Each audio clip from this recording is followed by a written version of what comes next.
Welcome back, my friends. I have a little confession to make. Hey, before we begin the video, I want to remind you to please subscribe to my channel. I've had this channel for over 10 years, and I've noticed that I'm recently started getting more subscribers, which is fantastic. But if I want to monetize my videos, I have to reach my first goal of hitting 1,000 subscribers. I'll work on more views later, so subscribing to my channel really helps me out a lot. Now, on with the video. As you know, I have a little bit of a handicap. My left eye is a glass eye. And I've never been diagnosed, but I think I have ADHD as well, and maybe even a hint of dyslexia. Now, I love to write. I've been writing since high school. I've written 4 novels, 6 comics, and more stuff is on the way. But my biggest problem when I write is that some of the words aren't what they're supposed to be. And even when I read it back, sometimes I don't catch it. Like Paris and the France. I didn't realize there was a second the there. Or sometimes I get a word mixed up with another word. Before I send my manuscripts off to my editor, my wife goes through it before I send it off. She is always extremely frustrated when a lot of things are misspelled, or a sentence is missing a word, or there's a word in there that shouldn't belong. But now I think I've solved this problem. You see, thanks to my voice actor friend Pete Gustin. In case you don't know who Pete is, he's the blind voice actor. He most of the time calls himself the blind surfer. But he uses text-to-speech because he can't see the script. He reads comments from all his fans through text-to-speech. And I've been using Word for a long time, but I just recently started using text-to-speech. Holy smokes, is this helping me out a lot. Text-to-speech is reading back to me what I wrote. The next day it continued to rain as he went to work.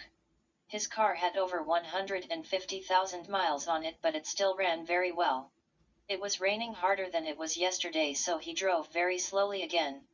Driving in the rain gave him anxiety because he was afraid he would slip on the road and die in a car accident. Now, please keep in mind I'm using text-to-speech as a voice to talk back to me. It's not going to be the audio in an audiobook that I'm going to try and make someday. I would never use that robotic voice as an audiobook. But using text-to-speech is helping me out a lot, because now I see where I misspelled a word, or misplaced a word, or a word that's not there that should be there. Text-to-speech is helping me a lot. So if you're a writer and you've been through your work several times and you keep missing little words here and there, or maybe you add a word by accident, kind of like I do, I recommend using text-to-speech. Have this program read your book back to you. It will catch a lot of misspelled words, a lot of words that aren't there, and a lot of words that should be there. Now granted, it's not going to know the difference between live and live. It's the same spelled word. But for the most part, it's helped me out a lot. So if you look for someone, or something, to read your book back to you, to sort of double check it, I recommend text-to-speech. So now I want to know, if you're a writer, have you ever used text-to-speech? Or maybe there's no audiobook of your favorite book, but yet you have a PDF of it. Maybe text-to-speech will read it back to you. After all, if a blind person needs something read to them, they'll probably use text-to-speech. I'm by no means recommending this to replace an audiobook. I'm just saying a blind person will probably use text-to-speech first. But yes, an audiobook with a professional voice actor will definitely sound a lot better. Anyway, comment below and let me hear from you.